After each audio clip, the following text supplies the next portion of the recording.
I do think it's getting kind of overhated online by some people, really comparing it to the first movie. Dude, The play in the opening of the movie, NHL right there, man. the winning goal in the opening of the movie was absolutely filthy. Dude, That's insane. it's almost at $400 million in 1 week. It's made so much money in the week. It's cutesy, but it doesn't feel as motivated as the journey of the first movie. See, to me, it feels just as memorable. Welcome to Backseat Directing, Where we talk about movies, TV shows, comics, and more. we're your hosts, Andrew and Aaron. we put out new episodes every Monday and Thursday. And today we're talking about Inside Out 2. 3, 2, 1. Action.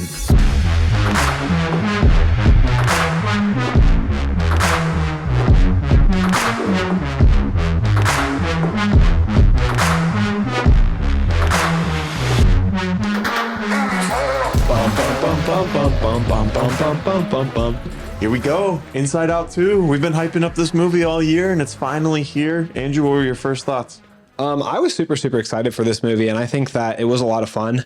I do think it's getting kind of overhated online by some people, really comparing it to the first movie. I'll be the first to tell you that I think the first movie is better, but I still think that as far as sequels go, this was a really good, really strong sequel. It was fun to watch. The favorite thing about it had to be the new cast members, the new emotions, and the voice cast that they brought along with them with Maya Hawke and Io Debris. They're so funny.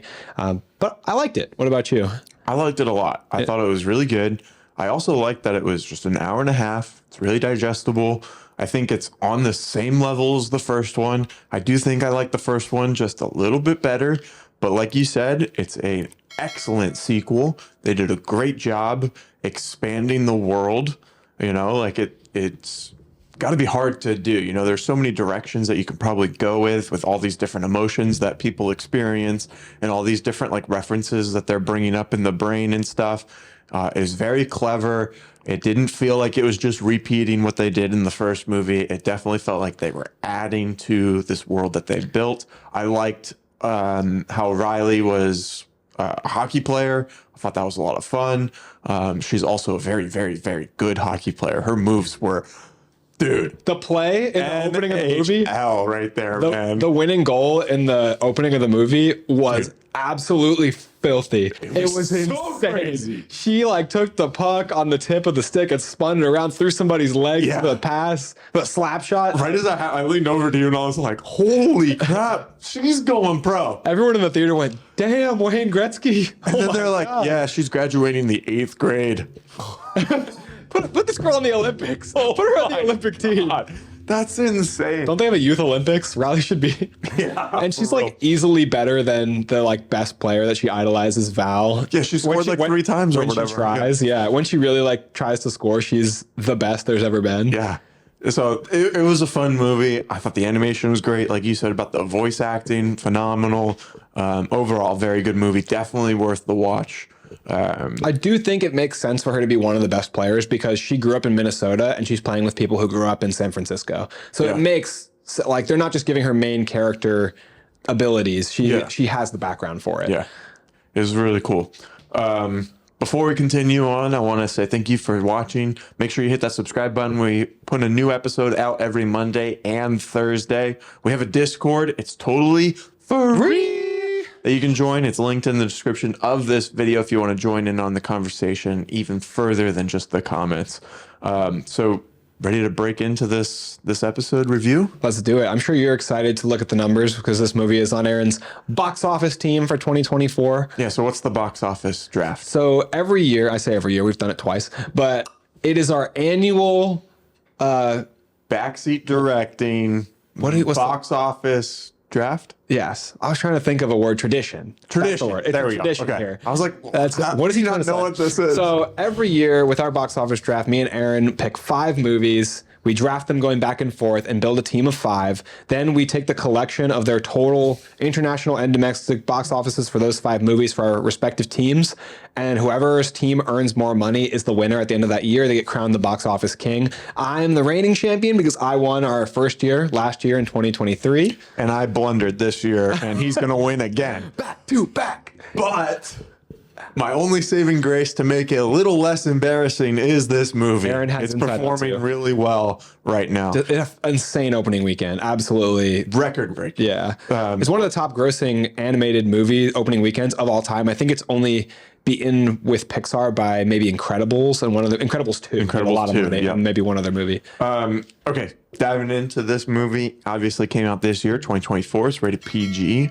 It is an hour and 36 minutes long. Great time frame, I thought, for this movie. IMDb has it as an 8 out of 10.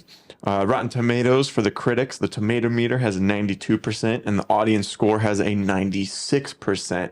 So everyone's really liking it. And kind of like you mentioned earlier, when the reviews first started coming out, at least on like Film Talk, if you will, on TikTok, they were it felt like they were kind of hating on the movie a little bit. Saying large complaint was that it was a decline from the first movie. Yeah. And I think that's drastically understated Well, or overstated. It's a good movie You also on have its own too. temper movie comparison. For example, the first Spider-Verse movie or Inside Out. I mean, there are some of the greatest animated movies ever made. I mean, Inside Out is top tier. It's sometimes overlooked for how good it is. So you can't just nestle yourself into comparing every aspect of this movie to the first movie, which I will do later. Yes. The budget for this movie was $200 million. And now, 1 week after it came out, we're recording this on Thursday, June 20th. So this was the week after it came out. The box office number is, and Andrew doesn't know this yet, $379.7 million. 79? Last I saw it was like 245. Dude, That's insane. it's almost at $400 million in 1 week. It's made so much money in the It's made so much money in the week. In the week, like normally normally weekdays are like very slow, but it's the summer, I guess. Everyone's taking What their was it kids. when I texted you on midday Sunday? I swear texted it you. was like 245. Yeah, I it was swear. something like that. That's another $130 million. Yeah. And usually weekdays do not make that much money. Yeah. So that is insane. They're killing it. Insane. So I think this was a good segue to go over our box office teams here. God. So I obviously have Inside Out with that almost $380 million. Before I go off the rest of my team, Andrew has only had one movie come out. And that movie happened to be the highest grossing movie of the year so far, Dune Part 2. $711.8 million. And that came out forever ago, March. almost last year, it feels like. Denis Villeneuve was quoted saying he's disappointed that his movie is still at the top of the box office this far into Well, the don't year. worry, it's about ready to step aside. Oh my God, yeah. Dude, Inside Out 2 is heading for a quick billion. It's heading for $1 billion in 2 weeks. Dude, it better billion and a half, please. But with his one movie, I have 4 that have come out, and it is very embarrassing how close these numbers are. We have Kung Fu Panda 4, which is my highest grossing movie so far, $543.6 million. You've already passed me. Your total now is up to almost 900 million. And then we have Kingdom of the Planet of the Apes, 375 or 6 million. That one's probably stalled out now. That one's, and that's a very big disappointment in terms of box office revenue here. It made less than Dawn for sure. I think Dawn was 500 or 600. They all averaged like 6. So I was really hoping for like 4 to 5 at the minimum, as like a bad day. It was a good time movie too. I mean, it was in early summer, I feel like. And then the biggest disappointment is Furiosa. Poor Furiosa. I don't even want to say it. So like it's 110. It's a little more than that, but not by much. 161 million. Oh. And it's done. It's done. Yeah, it's probably done for. Done. So like there's no way I can win having a movie make. You still have 100. He still has that's lower than any of my flops from last year that I he still has Joker 2, so he could have $2 billion movies on his hands with Joker 2 and Inside Out 2. Yeah, but you the other movies Andrew has are also going to bring in a crap ton of movies. You guys are probably wondering, nobody drafted Deadpool and Wolverine. I did, baby. That's got And Despicable Me 4, Gladiator 2, which I don't think is going to do that great for you. I think that's probably going to be the lowest. might be my Furiosa. Yeah. And then Mufasa, which track record holds up. It'll make At least 600 or 700. maybe 4 at the minimum, Yeah. which is insane. if it does make 4, that would be the second highest movie I have on here. Maybe the third if you count Inside Out taking the reins. But yeah, so it's not even close right now. Andrew's not winning, but he's winning because he's got one movie. And so he has obviously the 711.9 million. I have 1.4 billion. So Okay, so I am double what Andrew has, and he has one movie and I have 4. So I've lost. You are champion. Congratulations. There's a small chance that Joker 2 and Inside Out could carry your team if some of my movies flop. To a less embarrassment of a loss. I personally am really hoping for a bill for Deadpool and Wolverine, I think you might get it. I think I might get close to a bill for Despicable Me for at least 700. I feel like the Minions still have some strength in there. And then I think I could get a bill for Deadpool and Wolverine because I thought initially Despicable Me 4 was going to be like the kid movie of the summer. Inside Out is really falling nicely into that category. I still hope there's room in everyone's hearts for the Minions. But I think Deadpool and Wolverine is shaping up. People are so excited. Yeah, I'm curious to see if it brings in the common fan, other than just like the comic book fans who are really dedicated in the MCU into superhero movies and stuff. I think it will. Feels like it will. It feels like it's reaching so many audiences because there's X-Men fans, Deadpool fans, specifically Wolverine fans. There's people on TikTok, talking about how like, oh, they don't think it has as big of a draw. They don't feel the nostalgia like they did with No Way Home and all this other stuff. It's rated R. People maybe aren't into that raunchy kind of comedy anymore. You guys are all lying. You're just trying to tricking yourselves. Watch that trailer. Watch that trailer and tell me you don't feel something. Life is amazing. We're going to go through our rating system for Inside Out 2. This is a great way for us to rate a movie based on the different things that goes into making a movie. And the first thing that we rank is the story. This is the most important part of a movie. This is out of 10 points. Andrew, what'd you give it? So for my story, I gave the movie a 7.5. Boom. I feel like that might be low on some people's ratings. I'm going to go right into comparing it to the first movie immediately. I think that I felt a lot stronger resonance in the first movie with the family component. I always feel really strongly towards family-related stories, and I felt a lot stronger in that versus the friend she's like a teenager component. Now. She doesn't care about her family. It's her journey. Well, they showed that at the beginning. I see why they did it, because you're moving into this older age, you're moving into middle school, high school.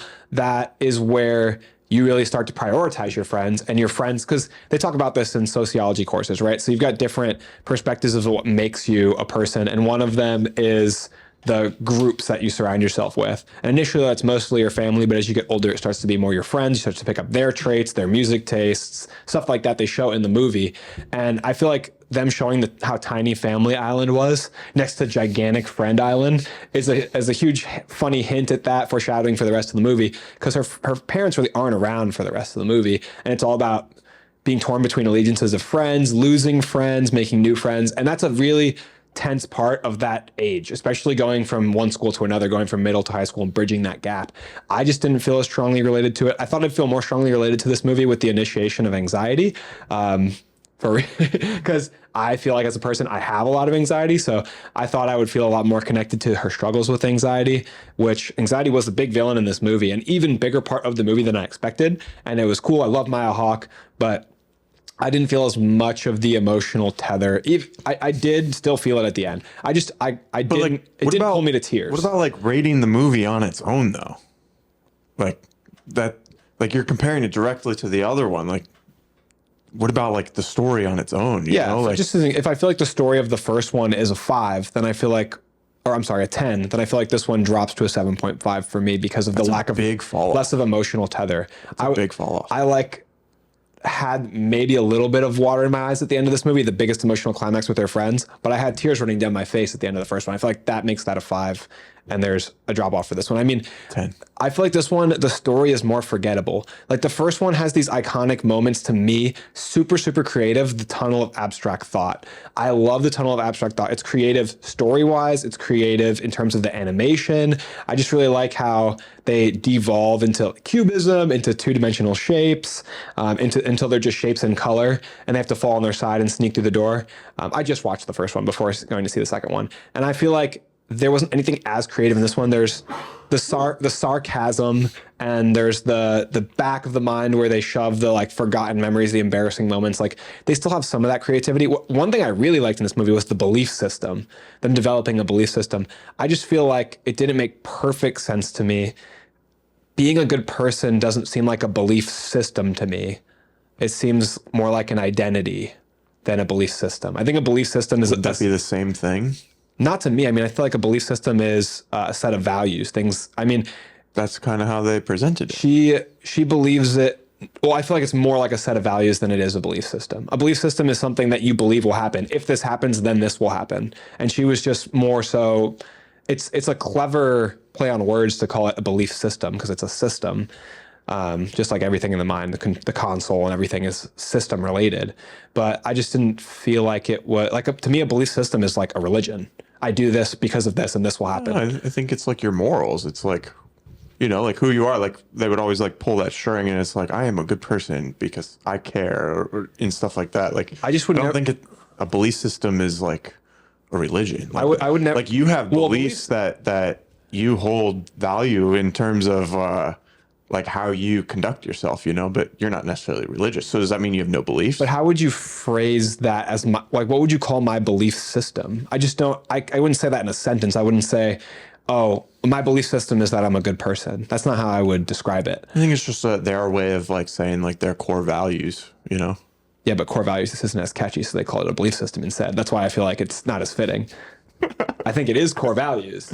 I think you're like really nitpicking like this one little part. Well, I just feel like the same, the emotions journey, having all five of them out there shot into the back of the mind, that journey to me was not nearly as compelling as the journey between joy, sadness, and then eventually Riley's imaginary friend. Bing bong. I gave this movie an 8 out of 10 for the story, but I feel like talking with you, give it a slightly higher score. I want to give it like a 9 out of 10 after talking Well, to yeah, you. I mean, like, I feel like I disagree with pretty much everything you're saying. You said, oh, that seems low, and you give it half a point higher. I know, but like, I don't know, 7 in the 7s. That just feels like really low. I feel like I didn't resonate with it as much. I could raise it up quite a bit, but that was my initial thoughts. I just keep it there, but I don't feel like it's as memorable. Like going into the vault in the mind and having these like forgotten characters in it. It's cutesy, but it doesn't feel as motivated as the journey of the first movie. See, to me, it feels just as memorable. But I also haven't seen the first one a week before I went and saw the second one. You know, so I mean, I do really love the first one. I've only seen it maybe twice, maybe. I've seen it like at least 5 times. Yeah. So in terms of like rememberability, they both seem about the same to me. I think the first story is more emotional, and I know you hold that pretty high when it comes to like how you feel towards a movie or something. The ending too. I just love the ending. Because like, yeah, in the first one, like I cried too. In this one, like I felt the emotion, but I wasn't crying. But I felt the emotion in a different way because of like, you were talking about how you didn't relate as much to like them not having like the family in there as much, and that it was like solely for. I felt like I related to that even more, maybe like selfishly, you know, like kind of going through this world like through your own perspective, kind of thing, and going to like a new school and trying to get these kids to like you, playing a sport, being good at the sport, but doubting your abilities because you really want to like, you know, make a good impression on your new coach, on your hopefully your new friends and teammates. Your old friends are leaving, so it's like there's just a lot going on. And I really liked how they showed anxiety both in the like actual way she like controlled the brain, but also in the animation of like how they frantic she was. Yeah. I like her creating the tornado of anxiety, like during the panic attack. Yeah. It's just like your mind is just in a whirlpool going super fast. I think that they displayed those story elements really well. But for me, the stakes were definitely better in the first one. I don't feel like the stakes were as strong in this one. In the first one, Riley was literally running away back to Minnesota, like a little girl running away. That's pretty high stakes. She's in a lot of danger. In the second one, the stakes are more, they're still, everyone has their own value of something, of what's I think belief system. Yeah. I think it's pretty inarguable that the little girl running away though is higher stakes than losing friends and going to a new school and not having friends. Seems like the end of the world when you're that age. But really, her running off on her own, getting kidnapped, that would be the end of the world. Yeah, but I don't think it has to have, just because there's not life and death stakes doesn't mean that there's not stakes. I think I didn't feel the stakes as much. Yeah, I hear you. Either way, we both really liked it, right? Yeah, I think a 7.5 is still decent. That's my marker for good. Like below a 7, I feel like is not good. Oh, below for sure. A 7.5 is good, and then above that is great, excellent. You know. Okay, ready for our next category? Yeah. Acting. So in this, it'll be out of 10 points, and we're kind of talking more about like the voice acting. For an animated thing, are you also keeping in mind like how they like animate the characters too? I would show the performance. For animated, I fold animation stuff into cinematography. Interesting. Okay, so what'd you give this one out of 10? I give an 8. Me too.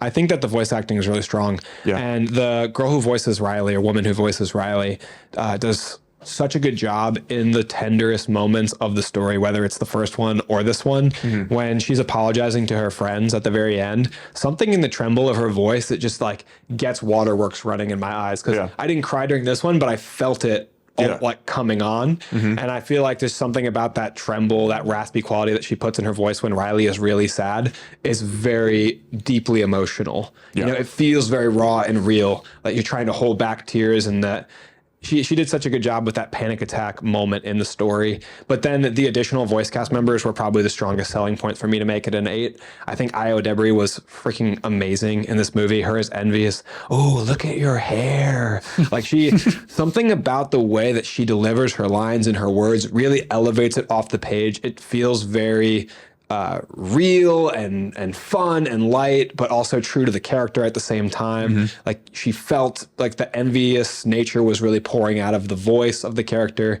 And then Maya Hawke has anxiety, just talking so really quick and frantic. And I think I can help Joy and like having a plan after plan. Did you see the interview with her? There's this one interview. She names a DreamWorks character. She says Shrek. Yeah. Who's your favorite Disney character? Shrek. Oh no! Oh no!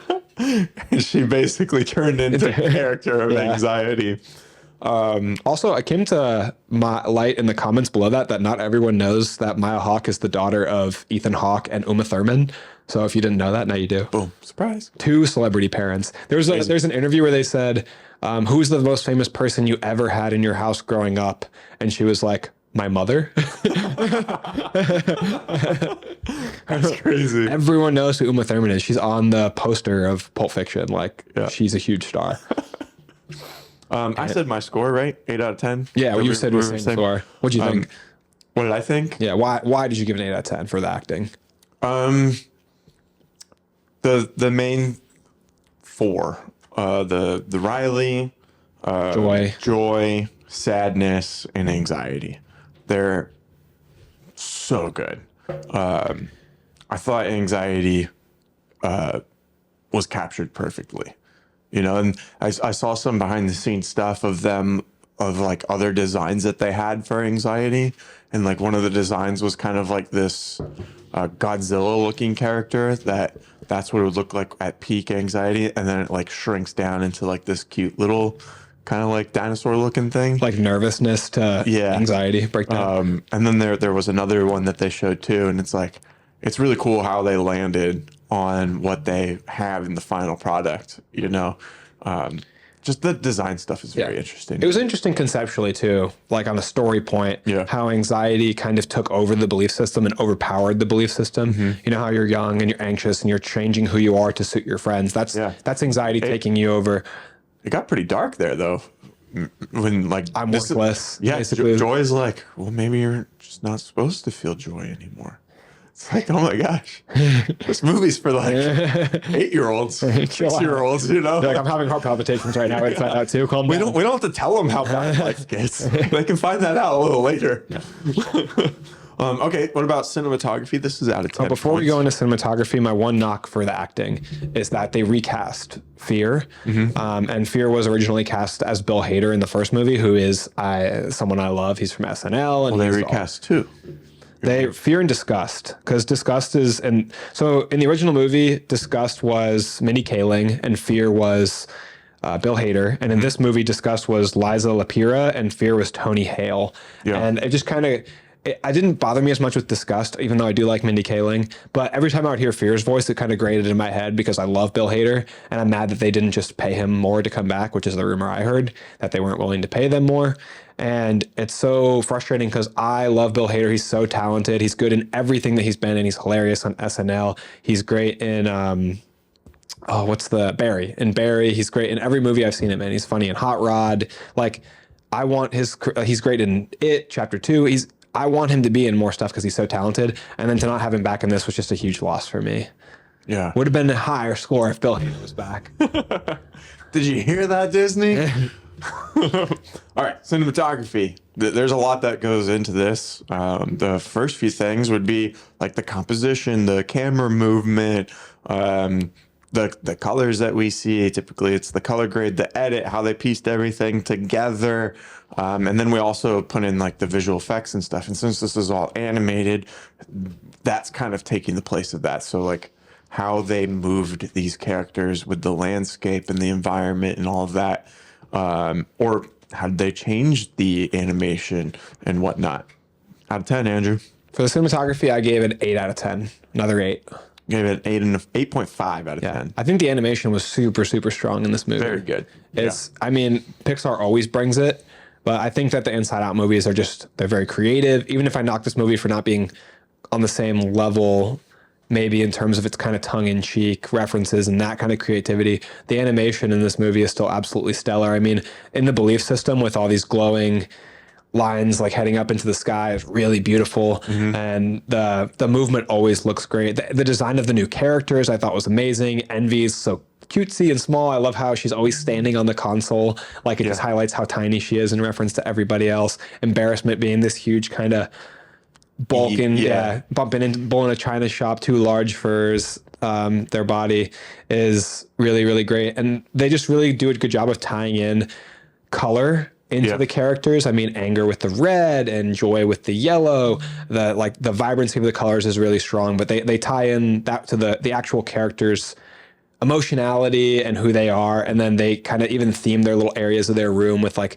these decorations and colors that are suited to them. So I think they do such a fun job and an amazingly creative job and a very like nuanced, detailed job of animating the Inside Out movies. Or even when there were suppressed emotions in the prison, whatever, and all of those other characters came and they were all animated different ways. That was really cool too. Yeah, their unique animation style based on where they were drawn from. Like the video game character was kind of pixelated. Yeah. 8-bit.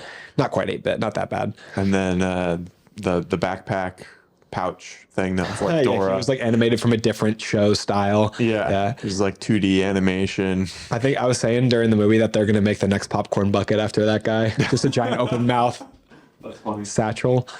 Okay. Anything else before we move on to our next category? I thought they did a really good job animating the water at what was that called? The stream of conscious. Like water's always a challenge to animate. Yeah. So it was visually just beautiful. Pixar always brings it, like I said. Absolutely. Sound design is our next category. So this is anything that we're hearing in terms of the sound effects, which it's animated, so everything has to be made up. And then we have the score and the soundtrack. What'd you think of the sound design? I don't want to be a broken record, but I'm gonna give the sound design an 8 out of 10 again. I gave it an 8 as well. Thought it was very good. I thought it played to the emotions of the movie. Well, I love the original score for these movies. It's like this melodic piano tune, and it feels very emotional. Like the strongest part for it, I think, is in the first movie when Joy gets upset about the dream they drew up for Riley, and she just takes it out and plays a memory instead. And it's like a beautiful memory of her on the ice skating, and Joy starts skating around in the mind alongside the dream, and it's playing the do-do-do, like the soft piano keys. Something about piano just feels very emotional. A slow, gentle piano. Like it's not overly convoluted. It's not super fast. It's nice, slow, melodic, and it really kind of lulls you in. And I feel like for this movie, it's mostly the same. I mean, my ear's not that adept to music, so I couldn't pick out if they really made a lot of big changes to it. It sounded very similar to me. I just feel like that theme is very strong, whether it's in the first movie or this movie. You know, it's may not have been changed a whole bunch, but it's something about it is really, really nice. It's one of the better like themes, I think, of any of the Disney Pixar movies. Yeah, I don't know, so I can necessarily like pick out a single or song or whatnot that they played or a moment, but I know that I felt all the emotional pieces that I was supposed to feel throughout the film, and a lot of that has to do with the sound design and the experience that you're hearing. So 8 out of 10, I think, is an appropriate score. Our next category is set and character design. So this is kind of why they look the way they look, why the environment looks the way that it looks, and how they chose to do all of that. Andrew, what'd you give set and character design out of 5? I think that Inside Out universe is a clear 5. I think it's a 5 out of 5. Yeah, I give it a 4.5. It deserves to be up there, man. Yeah. 4.5 or 5, one way or the other. It deserves a really high score. Super creative. Like we talked about with the color scheming, the characters' designs are suited to the emotion that they are. You know, anger is like this Napoleon complex, short but rage-filled little guy. You know, fear is super narrow, and disgust has like prim hair and feels like a mean girl. Like Joy wears this little sundress because she's like flowy and fun. Joy is the color of joy, but then her hair is the color of sadness. That some joyful experiences can be sad. That's the awesome conclusion that the first movie comes to, is the enhanced complication of emotions, that happy memories can become sad if you move away from your hometown, but they're still part happy, part sad, you know, the way they're mixed. Yep. So I think that and that goes into the set design too. Like the core memories are part of the set design. I love how the control room is designed with this big panel at the center, but with all of these memories like wrapped around in the little orbs, and they flow them down to long-term memory. I mean, treating the mind like it's this factory is really, really cool set design. And then they get super creative with all the family islands being part of the story. Not only do they look cool, but they tie in really well. They're like how we talked about Family Island being really tiny and Friend Island being really big. They've got the design for the back of the mind, the sarcasm, the stream of consciousness, the belief system. So the set just feels, the metaphors are really cool, and there's depth to them, but they're also just visually pleasing. Absolutely. I want to let you know that I'm currently frozen right now. But it is what it is. I don't want to mess with it because I don't want to mess anything up. So we're just going to roll on to our next category, is rewatchability. This is also out of 5. The way that we phrased this question for this category is, if you weren't doing anything and someone asked you 5 different times, how many times would you say yes to watching this movie out of 5? I said 3.5. I give it a 4. 4 out of 5. I think we've been within half a point of each other this whole time, no? Yeah, Every if one of them. not the same. Some of them the same. Yeah, we haven't. This is a close one. We haven't been apart that much. Besides story, I feel like I should have just rated it higher. Yeah. Well, hey, we were half a point apart. Yeah. I thought this movie was a lot of fun. I'd be fine with putting it on again, watching it a few more times. You know, just like the first one. I probably will go see it again in theaters and help your box office numbers out a little bit more. I want to take my nephew. It needs it. Yeah. Go see Dolby for sure. Give him that little extra money, you know. He doesn't need Dolby. He doesn't know the difference. So what does this bring your total score to? Bring it to an 8.0, which I think I can sit with happily as a fair score for a good movie. I got an 8.2, so just barely above yours. Yeah, we're right in there. We both like the movie a lot. Basically twins. We're so close to getting that elusive same score. So close. So close. It'd be nice. It'd be funny to even get a same score, even if the numbers itself are different. Yeah, have we done that before? I don't think so. Somebody will have to remind us. Yeah. Do we? So what was your favorite emotion in this movie? Anxiety. Just the way that they're able to any of the emotions, really, the way that they're able to capture what an emotion looks like visually and how it acts and performs in like conjunction with the other emotions is so well done. Like when especially like right after you're done watching the movie, it's like I'm having a hard time feeling my emotions without visualizing what's happening in my brain. You know, like I love when they do the emotions inside other people's heads, and they're like morphed to look like that person, like how all the dad's emotions have mustaches. Yeah. I think it's so funny. The dad's joy looks, and the dad's disgust, they look so funny. Their little mustache. And the dad's like, oh, Bump shoulders. Wait. Lean in. She's like, go clean, go do that. But I think I totally agree with you. I think anxiety is a great emotion, but my favorite I would say is envy, and I think that's largely influenced by Iowa Debris because I think She's barely in it though. she wasn't didn't in even it. do anything. I feel like She wasn't in it as much as I wanted her to be. I love the way they display anxiety. Anxiety I thought was going to be my favorite. My Hawk does a great job, and I like how anxiety in the movie is about running possible scenarios to the point of hurting yourself. Yeah, to the point of self-damage. And that's definitely do that. Yeah. You know, thinking of like all these possible outcomes, you know, when you don't know what's going to happen. Yeah, Will Smith has a great speech about that. He talks about when he went skydiving and how nervous he was to go skydiving. And then he said, every negative emotion I felt up until the moment I was about to jump out of the plane was a complete waste of time. Because everything I was worried about was what could happen. And nothing was happening yet. He said I was like going to bed, like waking up in a cold sweat, but I wasn't skydiving. Yeah. So what was I? So, and it makes so much sense, but we can't tell our brains that. I mean, I have issues with anxiety, and to me, anxiety is all about worrying about the past and the future and not focusing on the present. I feel like it's all about worrying about what's going to happen or worrying about you did something wrong in the past and you just can't like focus to narrow down on the present. And I feel like that's a good job. They did a good job of portraying that, having anxiety use the factory in the brain to run all these simulations about potential dangerous futures, which is kind of what fear did in the first movie. I think the cool thing about puberty and the evolution of from Inside Out to Inside Out 2 is that at the end of Inside Out 1, they show how emotions are getting more complex, like melding joy and sadness or anger and fear.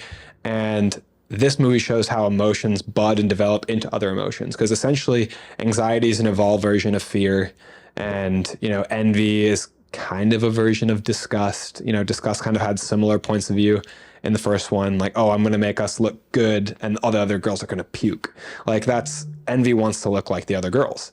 So I feel like, even embarrassment is kind of, in a way, an evolution of disgust and fear together. So they're all very intermingled. Sadness and ennui, or wee-wee, as Joy called her, are kind of linked. Yeah. It was a good movie.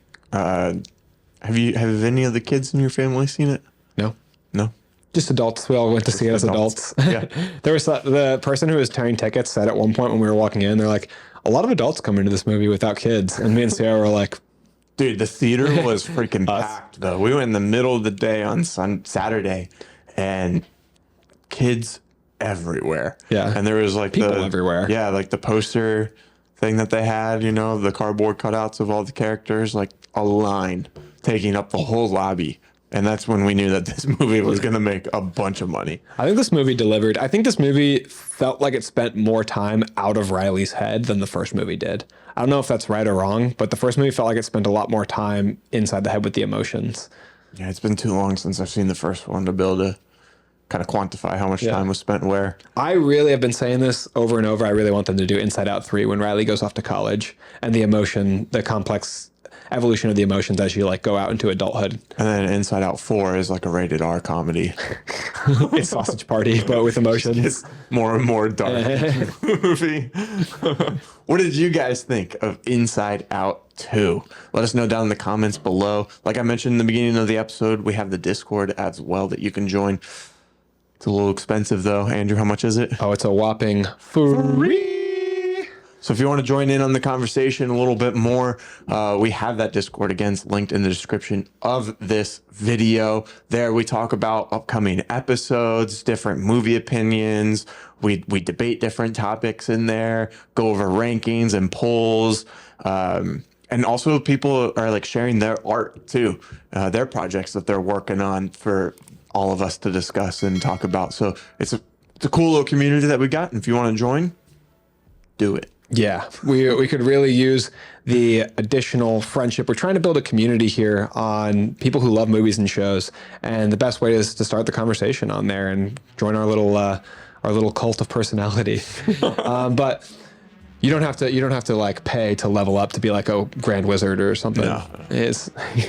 You can just hang out. Yeah, you can just be there. It's pretty chill. Yeah. But seriously, thank you guys for watching this video. Make sure that you follow us on all of our social media platforms: YouTube, TikTok, Instagram, Facebook, X, all those places. Make sure you go on Spotify, rate and review the show. It helps the show find new people, new audiences, and make sure to share us with friends and family, because that is the best way for the show to grow organically.